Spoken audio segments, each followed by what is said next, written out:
It all started 3 years ago when I moved my family to Groves Hollow, Ohio. My wife, Sarah, and I had been renting a cramped apartment in Columbus for years, saving up to finally buy a home of our own. When we found a 4-bedroom house on Sycamore Lane just outside town, it felt like the perfect place to start over. It had everything we wanted: a big backyard for our 7-year-old son, Josh, plenty of space to grow, and that old-school charm Sarah loved. The house was built in the 1920s. It had a gabled roof, intricate woodwork, and a small attic with a pulled-down hatch in the hallway ceiling. Real talk, Carol said the attic wasn't much, just some dusty old beams and insulation. But we didn't care about that. We were sold the second we saw the sunlight pouring through the bay windows in the living room. The previous owners had left in a hurry, which seemed odd.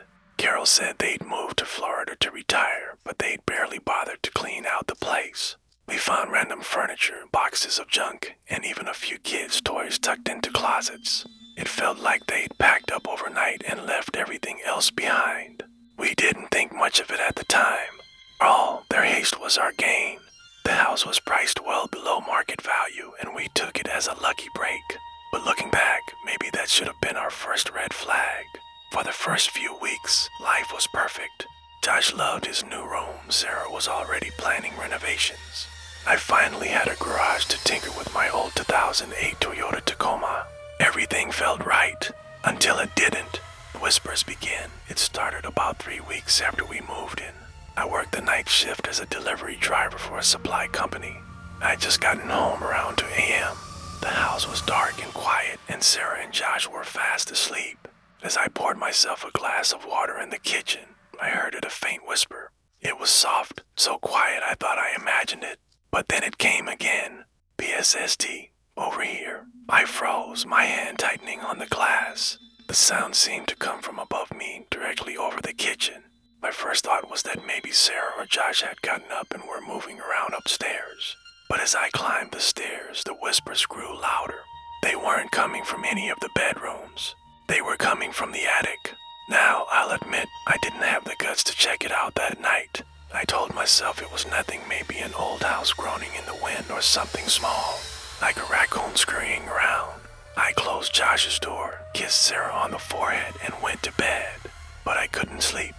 Every time I closed my eyes, I swore I could hear it faintly, over here. The next morning, I told Sarah about the noise. She laughed it off and said, "It's an old house.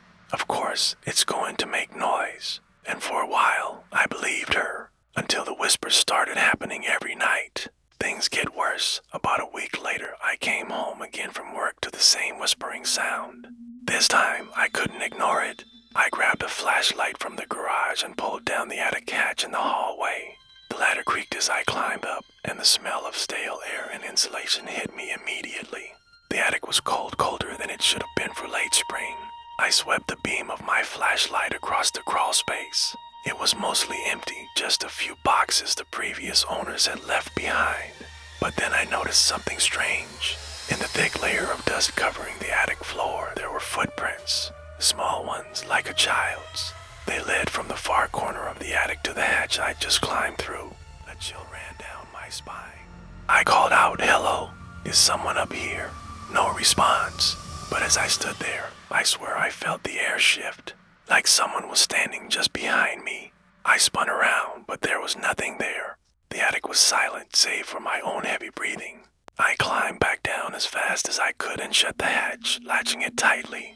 I didn't tell Sarah about the footprints. I didn't want to freak her out, but I couldn't stop thinking about them. Josh's nightmares. The next night, Sarah woke me up around 3 a.m. "Josh is crying," she said, nudging me awake. He said something scared him. I groggily followed her to his room. Josh was sitting up in bed, clutching his blanket, tears streaming down his face. "What's wrong, buddy?" I asked, sitting beside him. He sniffled and said, "There's a boy in my room."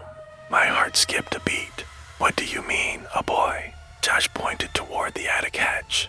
"He came out of there. He was whispering my name." I felt my stomach drop. Sarah tried to calm him down, saying it was just a bad dream. But I knew better.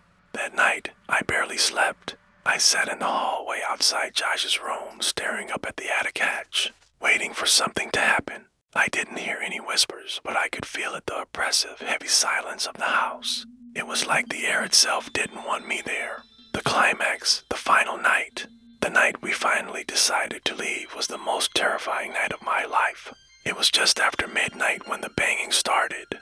Not whispers this time, banging like someone was slamming their fists against the attic floor. Josh screamed and Sarah and I ran to his room. The attic hatch was swinging open, the ladder fully extended. My heart was racing. I grabbed my flashlight in Sarah's hand. "Take Josh and wait in the truck," I said. "I'm going to check it out." She didn't argue. As they left, I climbed into the attic, my flashlight trembling in my hand. The banging had stopped, but the air up there was freezing. In the far corner of the attic, I saw it, a shadow crouched low, its head tilted at an unnatural angle. It wasn't a child, it wasn't even human. Its eyes glowed faintly in the darkness, and when it opened its mouth, I heard the whispers again. Louder this time, echoing all around me. I stumbled backward, nearly falling through the hatch. The figure didn't follow me, it just stood there, watching.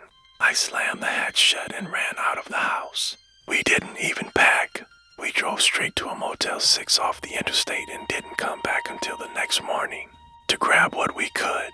The aftermath, we sold the house 2 months later. I didn't care about the financial hit, I just wanted to get out. We moved to a small rental in Dayton, and I refused to live in an old house ever since. To this day, Josh still talks about the boy he saw. And me, I'll never forget the thing I saw in the attic. Some people think houses have memories, that they absorb the energy of the people who live in them.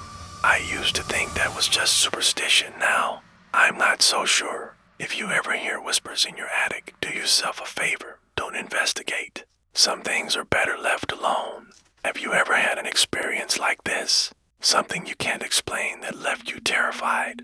Share your story in the comments, I'd love to read it. And if this story gave you chills, don't forget to like, subscribe, and hit the notification bell. I've got plenty more terrifying tales waiting for you. Until next time, stay safe, and if you hear whispers in your attic, maybe just stay out of the house altogether.